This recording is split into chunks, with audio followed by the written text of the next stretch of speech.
Oh, there she Hey, is. Scott. Hey, Hey, everybody. Jenny. Hi. I, how are you doing?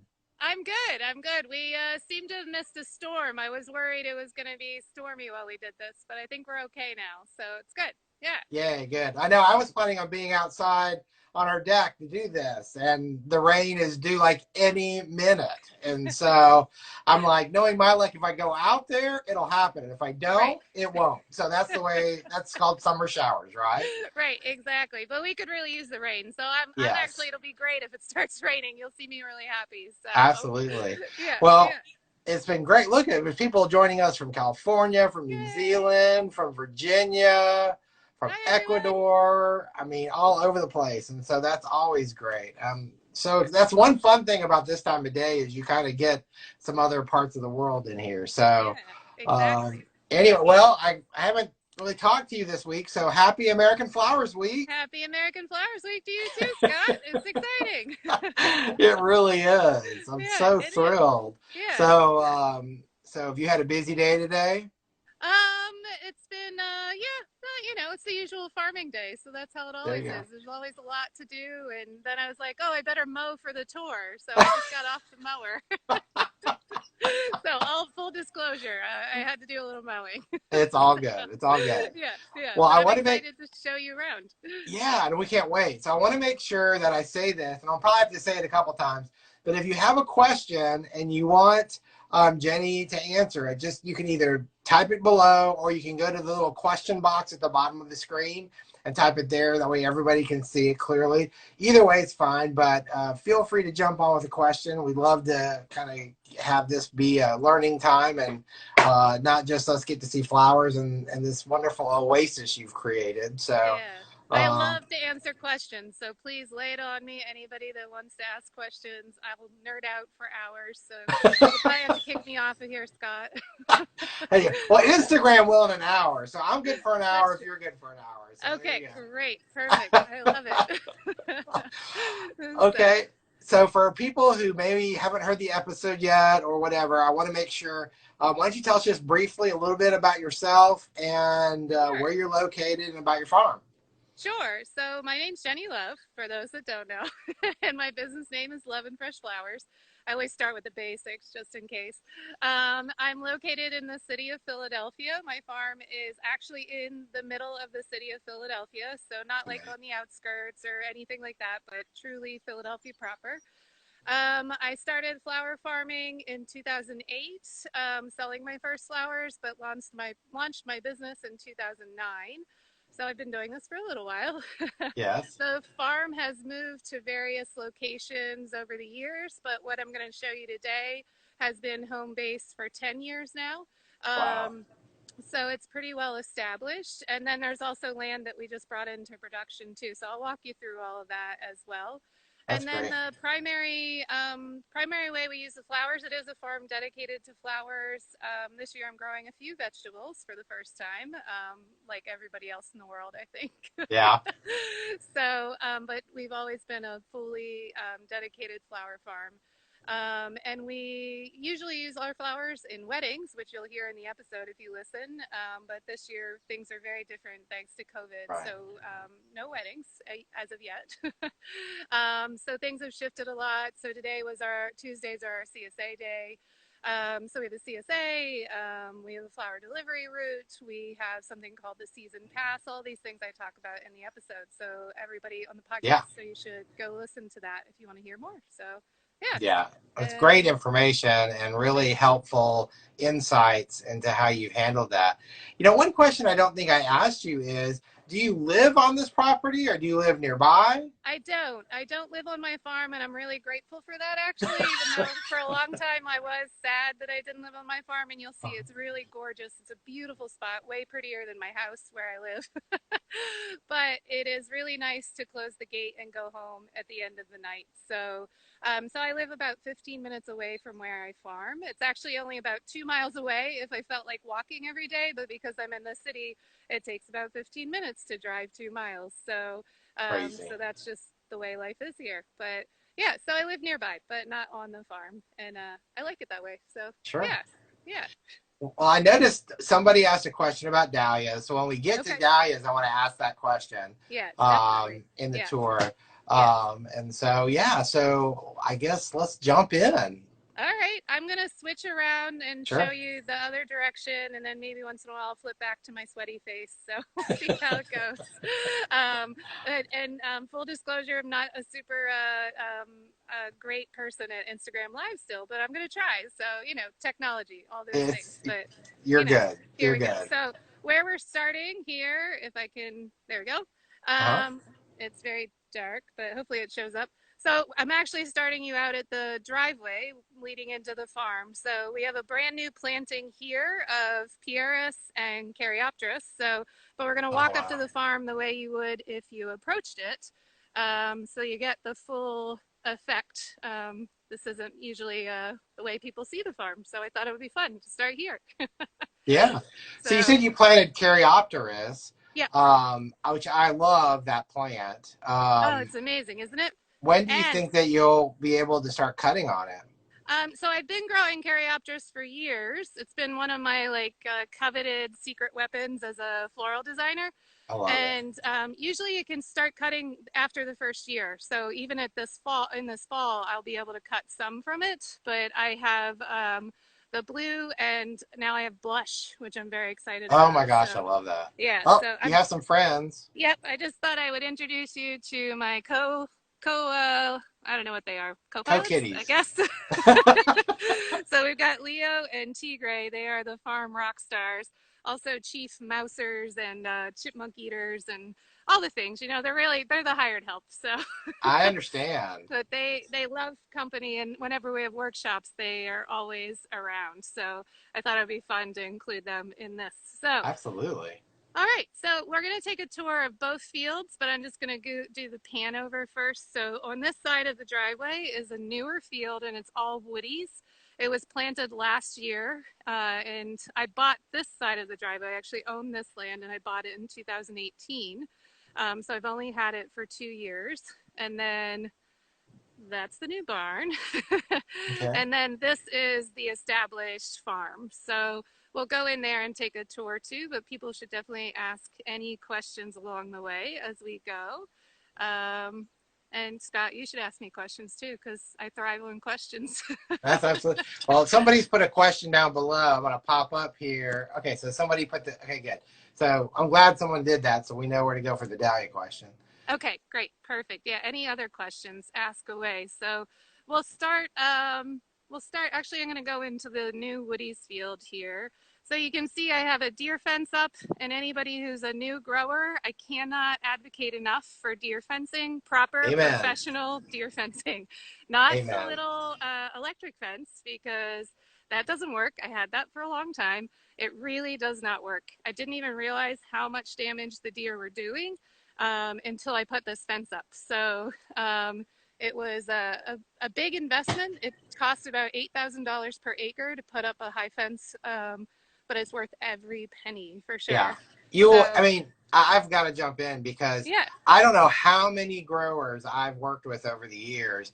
And that was always one of the first things I told them. I'm like, yeah, you may not think you can afford it, but I will promise you, you can't afford not to do not, it yeah, because amen.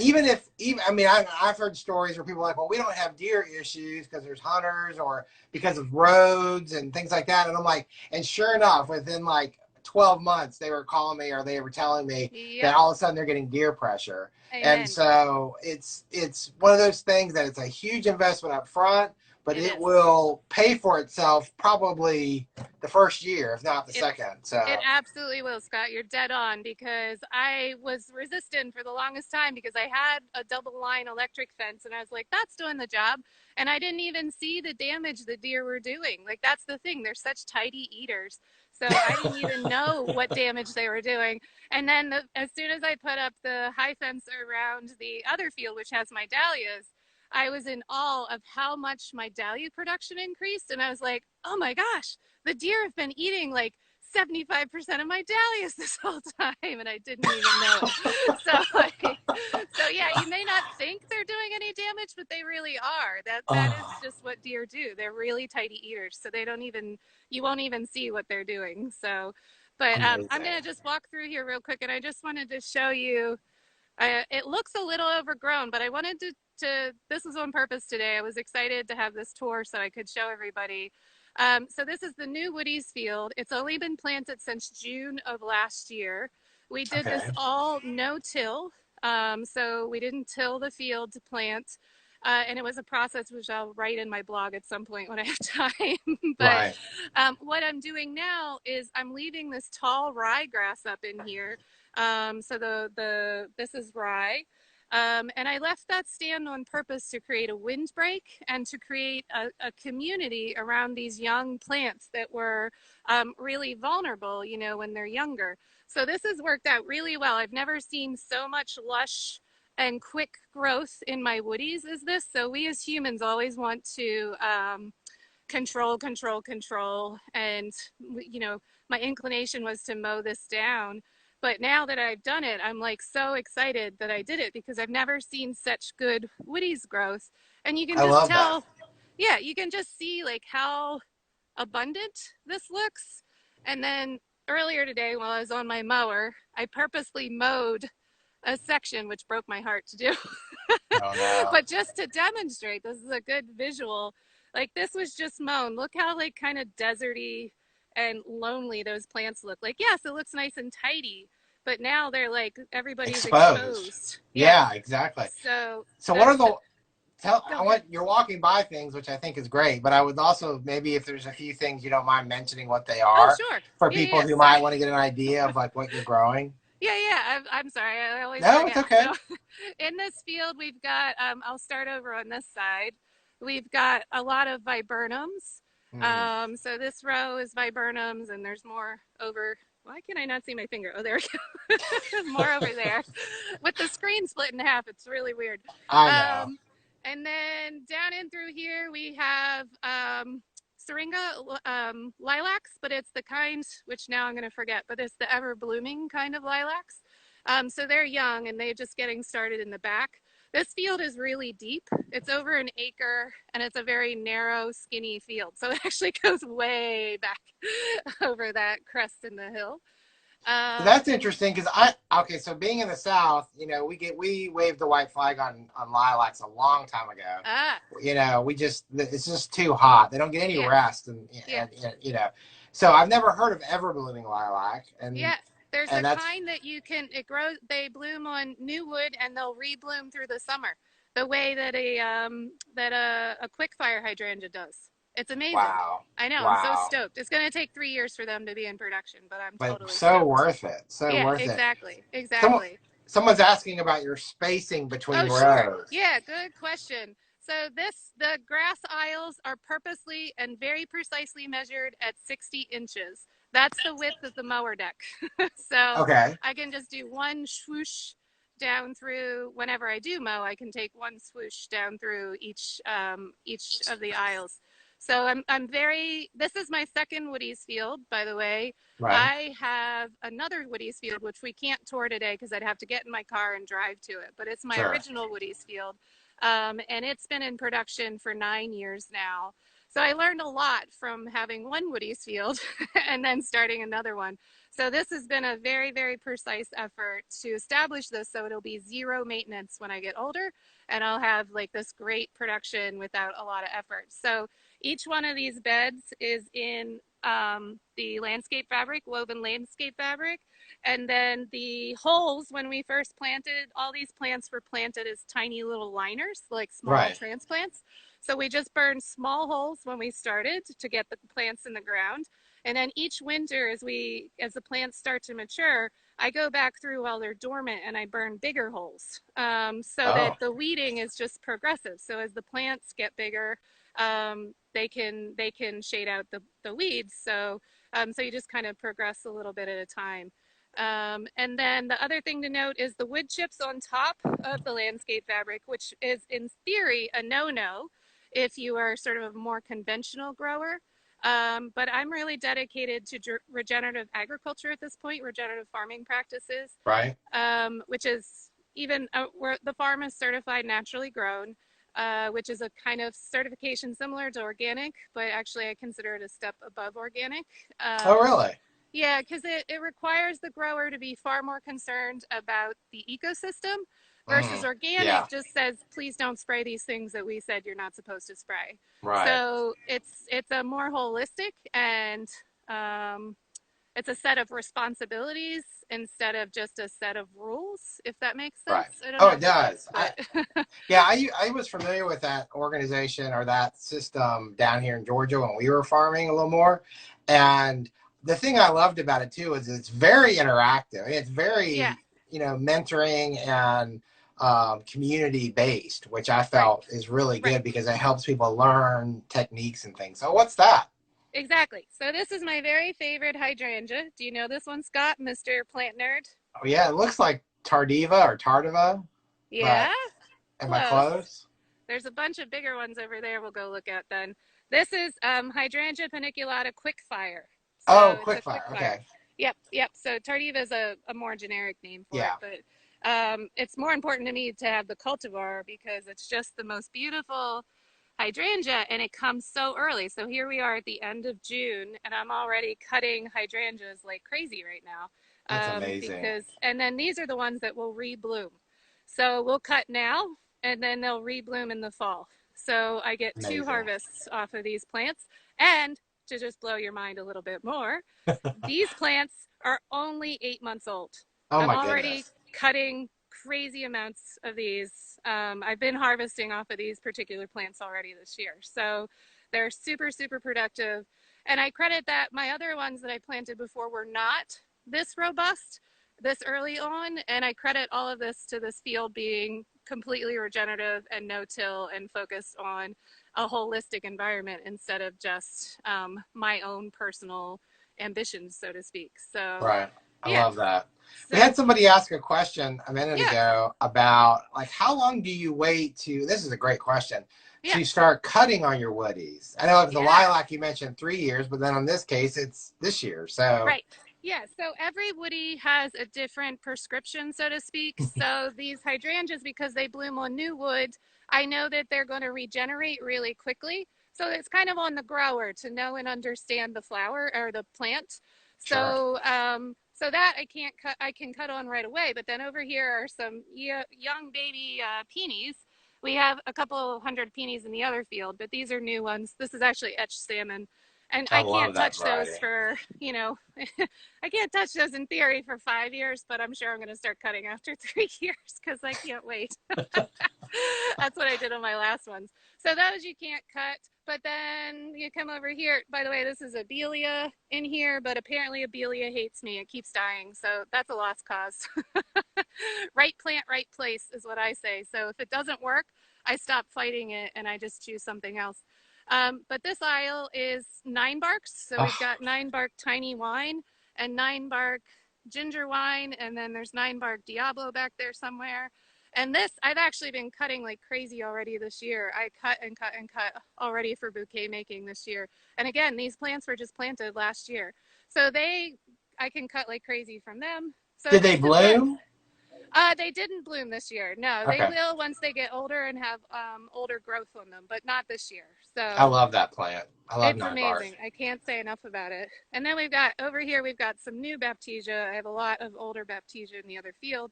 This will take probably about 5 years to be in real production. You can start cutting at 3 years, but it takes, a while for those plants to be really happy. This is one of my very favorite perennials, actually. And can you see? Well, first of all, there'll be so many pollinators on here, but this is purple haze mountain mint. I was gonna say it Um, looks like mint, but I wasn't yep, sure. it's a mountain mint, and I I'm love doing a this. really bad job with the video here, but No, you're uh, fine. it's got a beautiful purple haze. That's why it's called purple haze mountain mint. And it's gorgeous, and it makes amazing bouquets. And I just love it because the pollinators are so happy on it. They go bonkers. So how Um, long does that last as a cut flower? Because I feel like some herbs, like the time of day is a big deal when you cut yeah, them, yeah. or the woodiness of them. Mm-hmm. Yeah, they last a really long time. They're amazing. So it's a mountain mint, which is very different than an like a culinary mint. Mm-hmm. It has a cousin that is more popular and more familiar to most people called short tooth mountain mint. Mm-hmm. Um, Panna something. I always forget the Latin name of that one. It's a really Yeah, long name. that's okay. Um, but both of the mountain mints are very, very, they have long, sturdy stems, which I don't know if I can do a good job of showing, but they have these woody, very woody Oh, stems, wow. and they're very long and straight and tall and great. So yeah, they make an excellent cut, and they last a long time in the vase. I So love that. I love that yeah, a lot. they're So wonderful. we are getting a question about the Ninebark and also just the woodies in general Yeah. about where do you source your woody material? Oh, sure. I have a lot of different sources depending on what I need, and growers Okay. should always, shop around. And there's a lot of things that go into where to buy any of your plants. But the one that I buy most frequently from is called Spring Meadow Nurseries in Michigan. So they have a lot of great woody shrubs they just sell to the industry though. So you have to buy a minimum of 18 trays. I think it's 18. So it's a pretty high minimum to meet, but I've planted thousands and thousands of shrubs out Right. here in the past Right. year. So it's not that hard to meet the minimum when you decide to. So yeah, Absolutely. yeah. So that's a good source for it. Let me flip you. Oop, I'm trying to walk and talk. You're doing a great job. I just wanted to come over and show you. Somebody asked what else is in the field, I guess. So we have blueberries here, and I'm growing blueberries not to eat them, but for the berries and for the leaves in arrangements. So Yeah. as a farmer florist, I'm always looking for the things that will set my design style apart. And so I grow things that are maybe not unusual, but the things that I choose are on purpose to make my design stand out from other people's. So yeah, so Yeah, that and I is. like blueberry for their fall color too. Oh, If you're yeah, that's the number one reason I wanted to grow blueberries was so that I could have them for the red foliage in the fall. So there you go. That's the Woody's field, or the new Woody's field. The old Woody's field is huge and grown up at this point, like in the best possible way. So it's amazing. It's like it's my little piece of heaven on earth, frankly. I So understand. I totally yeah, understand. Well, I was curious about one thing because this yeah, is always where I get because one of the crops that I've always grown is hydrangeas, but I've yeah, had some issues with different beetles and things like that. But right, anyway, um, I always get torn on how hard to cut things because ah, if it may take a woody a year or two to get a decent stem length or do the branching or what have you, right, that you're right. looking for, how hard do you cut on them from season to season? And I know that's going to vary depending on like the hydrangea that is so regenerative, but Right. versus Ninebark maybe, or if you cut it hard, then it may take it a little while. Right. So with something like Ninebark, actually, I would cut very heavily. Again, it comes down to a grower really knowing their plants, and it also Sure. varies from location to location in terms of how good is your soil.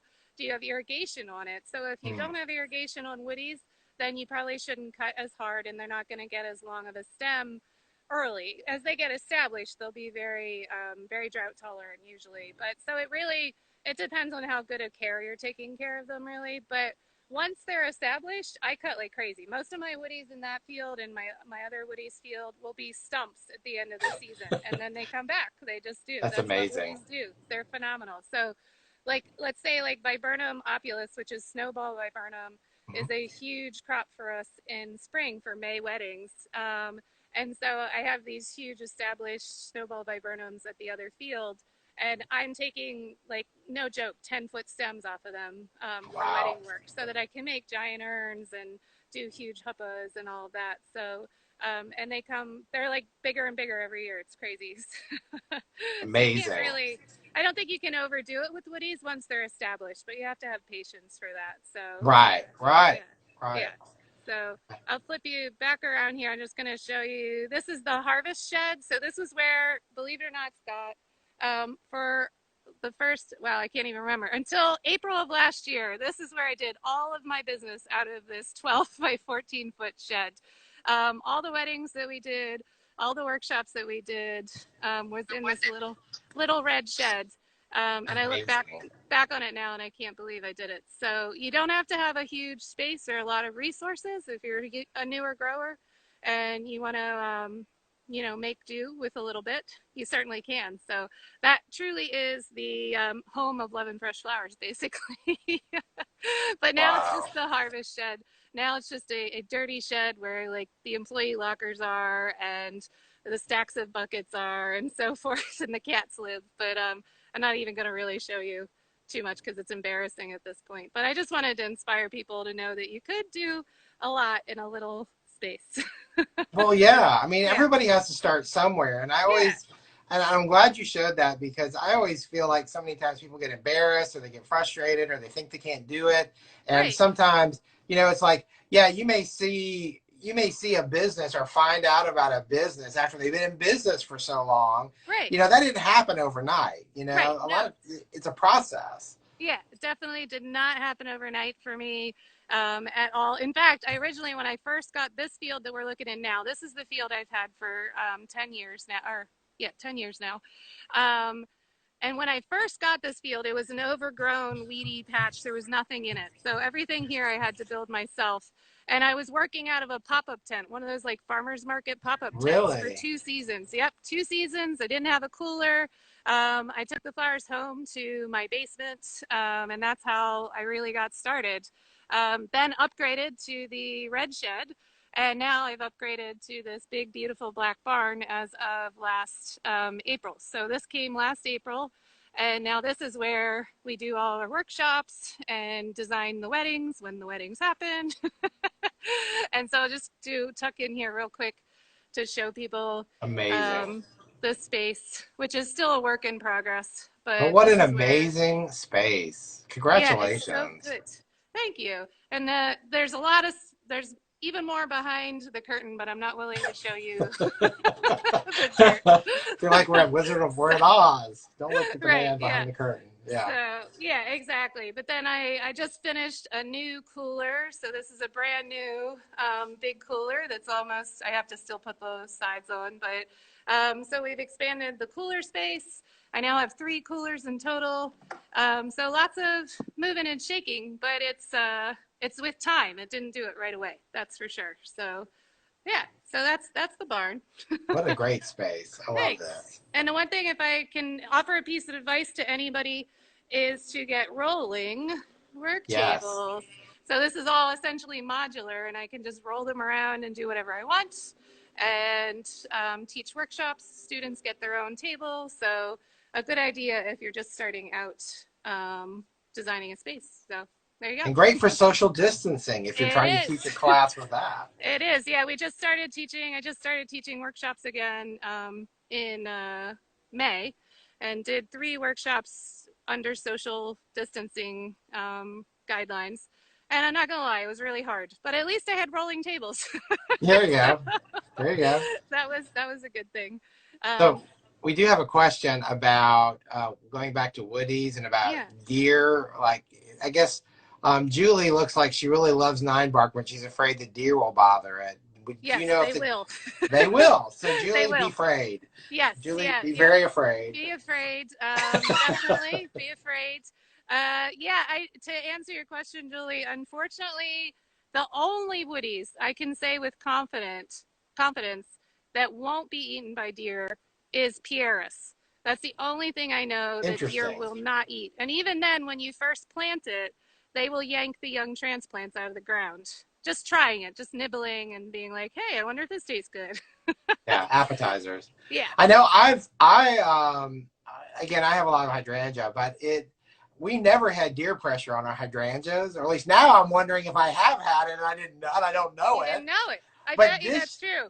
Yeah, but I'll this see. year for Wait, the I'll see if I can find some actually for you. We'll walk well, and no, talk I here. found it myself. So this Oh, year for you the did? first Okay. time, yeah, I found an area, and you can tell because all of a sudden there's new growth coming out Yep, where exactly. they ate that terminal bud, Yep, and it's yeah, and I'm just that's like, exactly it. okay, Yep, okay, yep, that's yeah. exactly it. Yeah, because I have a couple hydrangeas that are outside of the fence, just because that's ended up how we put the fence up. I wanted straight lines for my fence, I understand. and so a couple hydrangeas didn't make it in. And yeah, the deer just go through and just nip, nip, nip, nip, nip, and you don't even I, notice, except you can tell, like, oh, these are hydrangeas over here. They're massive. They're in the field, and then those are like half the height. So, I'm amazed that in the city, in the heart of the city, that you have that much deer pressure. oh, we actually have more deer pressure. That's the beauty of the city. Because they have So nowhere else to go. they have nowhere else to go. So Oh. out in the country, they might go to a cornfield or an alfalfa field or wherever and have their snacks out there. But in the city, this is like McDonald's. I might as well have the bowling arches above my field. I'm not kidding. Like there is here. I'll flip you around and show you because she was just here, but she's not going to be here now because I started talking. But do you see that metal? It's actually a cattle trough over there, Yeah. right across. So that's the fence line. Right beside that metal trough before we started this tour was a doe. And she just looks at me and she munches and munches and munches. And so that's pretty typical around here. Broad daylight, deer all the time. It just is. So Wow. yeah, it's a little unnerving, but it's the fence has done a beautiful job with it. So yeah. So I'm bringing you up on the dahlias, the dahlias that will spark conversation probably. So, oh, here she is. This is the first dahlia of the season that bloomed yesterday. Oh, This is love that iced color. tea. Yeah, Iced tea. iced tea. Yep. And the colors change through the season. So during this time of the year, when it's really long daylight and hot, the colors are more yellowy, I guess is the best way to put it. They're actually Okay. not, it's dahlias really don't like this environment that I'm in. You know, they they really love cool, wet Pacific Northwest, frankly. So we're the opposite. We're like hot, humid, zone 7, 100-degree days, high humidity. Like, yeah, we dahlias don't like it here. So during the summer they do struggle. That's just inevitable, but you just hold on until the fall, and then they get their real glory comes in the fall. So I get a lot of questions about dahlias whenever I am talking about dahlias. So I'll just ramble about a few of the hot topics, and I'm gonna put this back over so that I don't have to stare at my own face so much. Very I understand. unnerving, staring at your own face. Yeah, I Um, know. so you can see our staking system here. I call it corralling. So this is how we support our dahlias. Instead of netting, we do tomato stakes that are pounded into the ground. They're 4-foot stakes. They're pounded in a full foot, so they're nice and sturdy. And then we use 2 layers of tomato twine. The cat's coming. So there's a bottom layer of tomato twine and then a top layer of tomato twine. And then it zigzags down through, if you can see that. Yeah. So that creates a nice support system for the plants without creating this thing that we scream and curse at, which the netting would be. So if we tried to harvest Yes. through netting, it's really such a pain in the butt. There's just no words for how aggravating netting I, is. I've done that, and I agree 1,000%. It's very Yeah. frustrating. Yeah. So no, there is no Hort Nova netting, no plastic netting on this farm, and there hasn't been in years. And Good I for you. love myself for making that decision. Yeah. It saves me a lot of headache. So this is how we support the dahlias. One thing to note is they're probably not going to do it while I'm talking, but these stakes also serve as bird perches. So the birds come in here and perch on each one of these stakes. And the birds are our primary pest control at this farm, which is really, someday I will write a book about it. Actually, there's a bird, I don't even know if you guys can see, but it just landed over there. So the birds perch on the stakes, and then they dive in and they eat the grasshoppers and the Japanese beetles and the cucumber beetles. So I've just set up a buffet for them, basically. I And love they that. do all the pest control. I don't spray anything for pests. Nothing. Not a single thing in this field. I haven't sprayed even organic stuff in 5 years was the last time I sprayed anything. Good for I also you. I also don't use the organza bags, which I think are a total waste of time. I think it's much better to let the birds have access to the flowers, and then they'll take care of your pests for you. You just have to have a little faith, basically. Even Um, thrips and things, because they're so tiny. Yeah, I have been blessed to not have a big thrip issue so far. They're Hmm. here, but there's also something else. I'm just gonna see if I can zoom on that little bird because he's fun. Oh, there he goes. Never mind. Camera shy. But one of the things that I will preach and preach about, Scott, which you might have a really interesting perspective. Maybe we should philosophize about this for a moment. I think that here, I'll switch to my face. I think that the floral industry is too focused on perfection to the expense of our environment. So at the end of the day, I feel like I know if a flower doesn't look 100% healthy. And maybe you, as a wholesaler, know if a flower doesn't look 100% healthy. But I have this story I like to tell where one time I was making this beautiful bridal bouquet and somebody was looking and they saw this Cafe Dahlia that I like set to the side and was just like, oh, I can't use that. And they're like, oh, why aren't you using this most beautiful, this is the best dahlia here. And I had put it to the side because it had been shredded a bit by some beetles, you know, like it had gotten like shreddy petals. But the person who saw it wasn't a flower person. So she didn't know that that was beetle damage. She thought it was a cool, frilly, special dahlia. And so ever since then, I've sort of had it in the back of my brain that like, well, maybe we're just trying too hard to be perfect. Nature isn't perfect. Nothing in nature is perfect. To make it perfect, we're extracting too much from nature on our end. So in my mind, so yeah, thrips can be an issue. But I know that that petal looks streaked because of thrips. Does the consumer know that petal is streaked because of thrips? Like, yeah, if it looks like crap, like I'm not gonna do it. But right. But if it just happens to be a yellow with some white streakiness in it, like it could just be the way the flower's supposed to be. Nobody knows. Right, right. And if it's a very minor issue, like I mean, like you have a smaller thrift population. Yeah. I totally could get that. I have seen damage that's where it's excessive, Right. but no, I agree. It's the same thing with food, right? I mean, it's like we expect perfection in our food. Right. Meanwhile, billions of tons of food goes to waste because of that very same thing.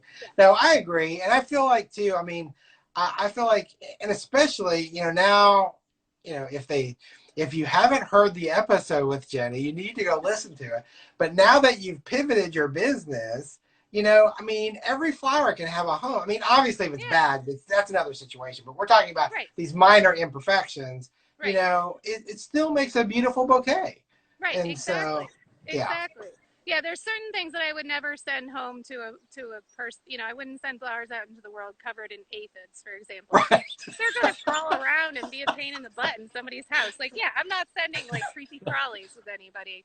But there is a certain level of damage tolerance that I'm willing to tolerate. So, and I don't think it detracts from the quality of the flower that we're producing. I think that the vase life is going to be the same. It's just whether it looks kind of streaky or something. Like, I'm okay with that, actually. Yeah, I agree. I have the same philosophy about the height of flowers. I don't think it's important to grow super, super tall flowers. Like, obviously, they need to be tall enough to make a bouquet. And there's a market for tall stuff for, like, large scale designs. But your average dahlia, so you can see here, I'll flip back. This is as tall as my dahlias are really going to get this year. This is the height I want them to get. I don't want them to get up to my shoulders or head high because what do I need that long of a stem for? Instead, when we cut dahlias, I'm going in here and I'm going to it's going to bloom up here and then I'm going to cut the whole way down in here. So I basically cut from, I don't know if I can do this with my camera, but from there the whole way down to about there, and that still gives me like a 30-inch stem, but my plants aren't massive, and I think we're, you know, just robbing the environment of important nutrients to grow such massive things, basically. So I'll get off and my people don't realize, but I mean, I just gotta jump in here. Yeah. When you have dahlias that are super tall, I mean, the wind, the rain, the elements, they're just they can't weather that. Yeah. But when they're, you know, shaped the way you've got them and you're keeping them pruned and in a way when you go to cut them, you know, at that point, you know, it's sort of like you use the word corralled. I mean, they're all kind of holding each other up. Yeah, they're holding each other up. Yeah, so my dahlias are super sturdy. Of course, we're here in hot and stormy northeast of the country, and we get crazy storms that come through here. So that's one Sure. reason I wanted my dahlias to be able to withstand the storms. They're all grown out in the field. I don't grow dahlias inside the tunnels. So this was really important to me. And they're about 18 inches apart, which I don't know if you can really even see that in the Yeah, you can't. video, but They're they're happy. planted about 18 inches apart, so they support each other. And then the other thing, I'm pretty sure that other question earlier was about how do I overwinter my dahlias? So that's the one thing that I like to tell people about too when I talk about dahlias. Because Um, all these have been overwintered, right? all of these except, so this is a really good thing to show you, these ones right here in the front, I think this is voodoo. I'd have to actually double check. But Sure. these have not been overwintered, but all of those have been overwintered. So you can Wow. see the difference in growth. And then also they're healthy, much, much healthier as an overwintered plant than they are as an annual plant. So I highly encourage anybody who can overwinter their dahlias, that they should try it. So we're zone 7 here, but I also have growers that I've coached who are in zone 6 who have done this as well. And what we do at the end of the season after a hard frost, I'll try to step back here. After a hard frost, we cut them to the ground the way you would before you dig them. But instead of digging them, we leave them in the ground. We top the soil with either straw or leaves, which is still here right now. We put about 8 inches of straw or leaves. This is actually straw or leaves. These are leaves that went on last early November. And it's still here, creating a beautiful mulch that generally helps keep weeds down. So it's a really handy, you do your work in the cool of November instead of the hot of Right. the summer. So about 8 inches of straw or leaves, and then we put an impervious tarp on top. We happen to use old billboards because I have somebody that gives me old billboards for free, but a silage tarp or like, you know, the kind of tarp you can buy at Home Depot or whatever would also do the trick. So we put the tarps over top, we let them sit for the winter, and then usually about early April, the beginning of early April, that's an oxymoron or whatever, duplicate. But in the beginning of April, we take the tarp off, and then there's always nice green tips coming up already by the time we take the tarps off. So these plants here that are in this, that we're looking at right now, have been in the ground through 4 winters at this point. So Wow. they are going into their 5th season of production. And they're just amazing. I can't say enough about it. They're super healthy, and they're great. So yeah, any Dahlia questions? Yeah, we've got a few here. I'm Okay. going to check this one question real quick. Yeah. Here, I can put it up like this. Let's try that. Are your third and fourth year overwinter dahlias as productive as your second year overwinter dahlias?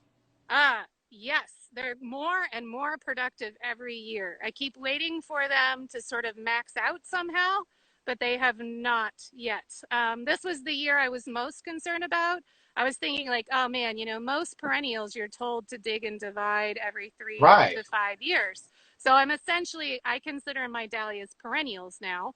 And so I keep waiting to see them like look like they're kind of smothering themselves and, you know, Right. overcrowding themselves, and then I will dig and divide. So I was expecting this spring to have them come up and be like, yeah, I don't know, I think this is like maybe the year I have to dig. And so far they're great. I won't know for sure until I divide or until I see them bloom. But as of right now, 5th year, still looking amazing. They're really robust, super healthy. The buds are already there, lots and lots of buds. So, and by overwintering them, just as a heads up, normally in Philadelphia, we would not get major dahlia production until mid-August. But instead, last year I was in what I consider, you know, real production of dahlias the last week of June. This year we're not because we had a hard freeze in mid-May. So these plants actually got blackened. They were all black May 9th. Really? And this is how beautiful and robust they are now. So so they did great through that, but they're about 2 weeks behind now as a result. So So how far did it kill them back? Did just the to the tops ground. or? Nope, To the to the ground. ground. It looked like Wow. it was a freeze. So we went to 30 degrees on the Yeah. evening of May 9th, and a freeze, there's just nothing. It wasn't even a frost, it was a freeze. So that was it. But like, like everything in nature, it'll spring back if you give it a chance. So Well, I mean, that's the advantage, I think, of not dividing your plants every year yeah, is there's so much backup energy. they're so healthy. And Yeah. they're tubers. Like there's so many. I actually haven't dug up this fall. I'm gonna dig one of the one of the plants to just see how many Right. tubers are down there because I haven't yet. But I can only imagine. I mean, usually in a good year they'll make 20 tubers from one tuber. When they're happy. So there's probably 100 tubers on those plants now. So I'm like I a know little because afraid. you could probably harvest tubers and Yeah. still put a plant in the ground that Right. has 15 tubers on it. It's paused. You back? Oh, maybe. Yeah, Hold you're on. good. I can hear. Okay, there we go. Okay, Yeah, sorry. I hit some dead zones every once in a while. I think maybe I was standing in it. it's okay. Well, we do have a few questions. Yeah. So, obviously, we've already talked about you overwinter your dahlias. There's a question about I've never heard this, tarnished plant bug. You know what Oh that yeah, is? tarnished TPP. Yeah, that's a big issue in the flower farming world at the moment. I do have some tarnished plant bugs. I've had what I consider minimal tarnished plant bug issues for 3 seasons now. I hope and pray that the birds, my besties out here, will Mhm. continue to do the job that they have been doing so wonderfully with Japanese beetles and so forth. I used to have a horrible, horrible problem with Japanese beetles and cucumber beetles on my dahlias in particular, just like so many growers do. But the birds really took care of those, and I think that the birds are generally taking care of the tarnished plant bugs too. But for those that don't know about tarnished plant bugs, they're pretty nasty in terms of what they will do to plants. So that's a bug, Scott, that if they eat a flower, I'm not selling that flower. It's just they make it so ragged and so unusable.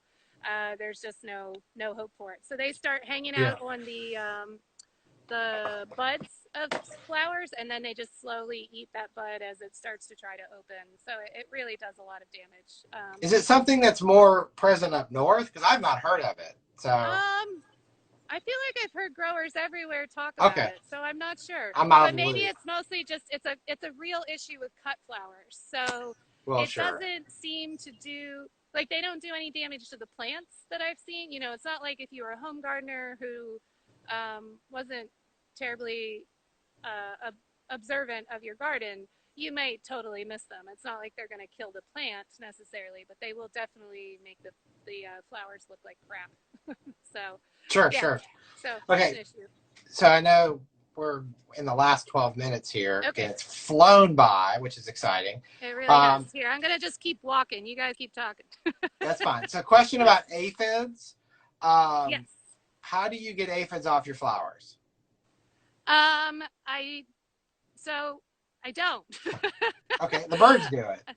The birds can do it. Also, I rely. So my other bestie in the field are ladybugs. Awesome. So I'm going to take you to the other side here of the hoop houses and just show you. So two things, ladybugs and then wrens. So I have wren boxes on my hoop houses on purpose because wrens are little birds and they love to go in the hoop houses and eat any bugs they can find in there. I love that. So I purposely cultivating wrens as much as flowers.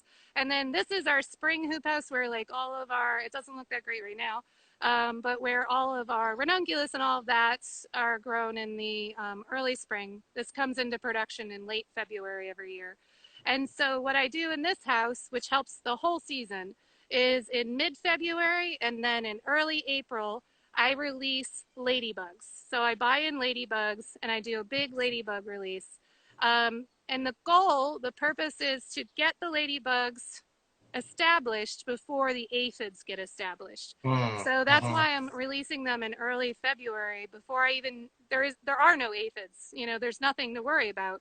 But I release them in here so that they can get established, and then they are hanging out in the plants. And then when the aphids show up, which the aphids will always show up, the aphids live in the grass or are dormant outside in the winter in the grass. And then when it warms up to just the right point, they go looking for fresh green growth. My hoop house is full of fresh green Sure. growth. So there's no way to avoid aphids. You're never ever going to avoid aphids. You just need to be prepared for aphids. So to get the ladybugs before the aphids show up is the key to success. And then they have the population to take care of the aphid problem. And then the second release in April is just to make sure I'm ahead of any growth spurt in the aphid population. And then what happens is as soon as we open up the sides of this house, when it gets warm enough, all those ladybugs go into the field, all of them. So right now my plants are just covered in ladybugs out in the field, and it's pretty magical to watch them go to work. So there'll I be love this. aphids. There's definitely aphids. Like right now, there's a lot of aphids on my rudbeckias in the field, but they're also covered in ladybugs. So the ladybugs are doing the work, basically. And we just wait until they get done with their job, and then I go do my job, which is harvest the flowers. So So let me ask a question. This is yeah, this is my question now. So that house is roughly how big? the both houses were bought from a supplier called Nolt's Produce Supply, if anybody wants, the vendor, and they are 48 by 24, I believe. Okay, so Um, like how many ladybugs do you put in a house like that per release to kind of build up for? yeah, I buy 2,000 at a time, which is probably more than I need, but I want to build like this crazy population, basically. Right. Yeah, well, So I mean, they're doing your heavy lifting for you. yeah, So exactly. so is Yeah. that per house or is that divided between the two houses? I actually only released them in the other house, in the house that Okay. we just looked at, and then this house Oh is my full of gosh. perennial foliage. So this whole house is dedicated to perennial foliage. So this is artichokes, you can probably guess, Yeah. which they're starting to die back from they were blooming, and artichokes are flowers. They were blooming in May heavily. We used them a lot then. And so now they're going a little bit dormant. And then we've got eucalyptus in here that's 4 years old now, so it goes really heavily. We've also got rosemary, and then this is my Dusty Miller stand, and then there's a bunch of lavender up at the other end too. So I need this as a wedding florist to be able to support my design work. So that's why I have a whole hoop house dedicated to foliage. I But love it. then what I love about this hoop house is it's also now a turtle nursery. So I'm pretty stoked about that, but I won't nerd out too much about that. It's okay. So So another question, which I think is a great question. Oh, sorry, no, you already answered that question. Sorry, let me okay. keep going. Voles and moles. I know I Yeah. had huge vole issues in my dahlia patches. Yeah, I that's what the two greeters at the beginning of this video, That's right. Tigray and Leo, they are vole patrol. So Tigray in particular is a voracious hunter. He brings me multiple dead animals a day, which can be kind of gross, but so I've never had an issue with moles or voles thanks to having him. Okay. So that's my best advice for anybody who's growing and is worried about those. You should just get a cat. The Yeah, wilder and weirder the cat, the better. I love it. Yeah. Here's another great question. How do you encourage birds to remain around? Do you Yeah. provide bird feeders? Of course, if you have Yeah. bird feeders, will they eat your bugs? That's the other thing. Are Yeah. they So full? bird feeders in the winter is helpful, but most of my birds are migratory birds. So they're coming in the springtime and they come back to me. So really the best thing to do is just to provide a lot of hedgerows. So you see that big mound of greenery going down the middle of my field there? Those are spirea. That's spirea bridal veil. I planted that on purpose to be the place where the birds hang out. So that Right, is a because they feel hedgerow. safe. They feel safe, exactly. Yeah. So that, and then the other biggest tip of advice I have for you, well, just stop spraying. No Right. spray should, I mean, spraying's bad in general, but the birds really don't want to eat bugs that are on sprayed plants because, you know, it smells bad to them, of course. So stop spraying, trust the birds. Then you're going to have this huge resource of food for them. So of course they're going to come. And then the other thing is put out bird baths for a water source. They need water to be able to I drink love that. and then eat. So they'll be more voracious if you put water out for them, basically. They got to wash those bugs down. They do, yeah, those bugs. Especially grasshoppers. Grasshoppers are hard to swallow, man. So That's straw flower? yeah, so this is straw flower. Wow. We've got silver, white, and then I'm not going to remember the cultivars off my name, sorry, off the top of my head. But yeah, pink, it's a blush one and a white one. So they're really great. They're just getting going. So we're kind of in a weird transition time right now where all the spring stuff is done, but the summer stuff is just coming on here. So, but I wanted to get to the top of the field. So I have a little over 3 acres in production. So in this field, it's a little over an acre. I'm not going over there, but over on this side is our peonies are over there, as well as a small orchard. And then this is the annuals. And then you saw the woodies. So that's kind of the full tour, I guess. That's great. Yeah. This has been fun. I've learned so much. In fact, we have another question about how did you learn about no-till regenerative practices? And then a quick, there's just so many, gosh, we're getting tons of, maybe we need to stop and start a new live here in a second. I can do that. How did you learn about your no-till practices? Yeah, that's been a real learning process for me. I was essentially forced to do no-till by nature. In 2018, we had a super rainy year here in Philadelphia, and I think a lot of the country. And so I couldn't get my tiller in the ground. I was the person that used a tractor and a 3-point hitch tiller. My tiller's covered in weeds now. It's pretty funny. But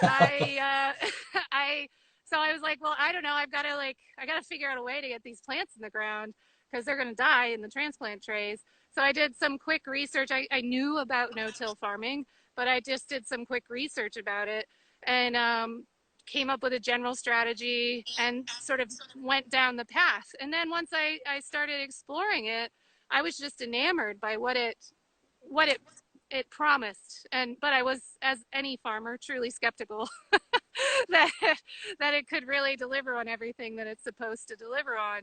As it turns out, no-till farming, or what I really like to consider regenerative ag or regenerative farming more than no-till, is just everything and more. I really actually plan on writing a book about it, Scott, sometime, because I'm just so absolutely blown away. As a lifelong farmer, I grew up on a farm, and then I've been farming for 12 plus years, and I'm just shocked at how different it is to be a farmer focused on the environment instead of a farmer focused on their crop, and how that makes me such a better farmer. So, but ultimately, some resources for learning about no-till growing there's a podcast called No-Till Growers. So you can listen to the podcast. There's a book by Brian O'Hara that has a really long name. So I'm probably not going to remember it, but I can make sure to include a link somehow for you, Scott. But it's like intensive vegetable growing something or other. So I basically had to learn from a lot of, and then Andrew Metford is an author of a no-till farming book. And I had to learn from vegetable farming, mostly how to do no-till flower farming. So a lot of the stuff that I've adopted is from veggie growers, basically. Right, because I mean, I hate to say they're the pioneers for that, but I think that's like a lot of things. You know, we learn things and they use, and they learn things and we use. And I know we're about to go off, and I know that unfortunately, I would love to hop back on, but I have a feeling my phone is going to want to download this video, and it may take it a few minutes. So that's okay. No worries. Yeah. Okay. Do another one sometime, or do you want to come back on after this? Well, why don't we, is there another day this week that would be good? You know what? Let's try to come back on right after this.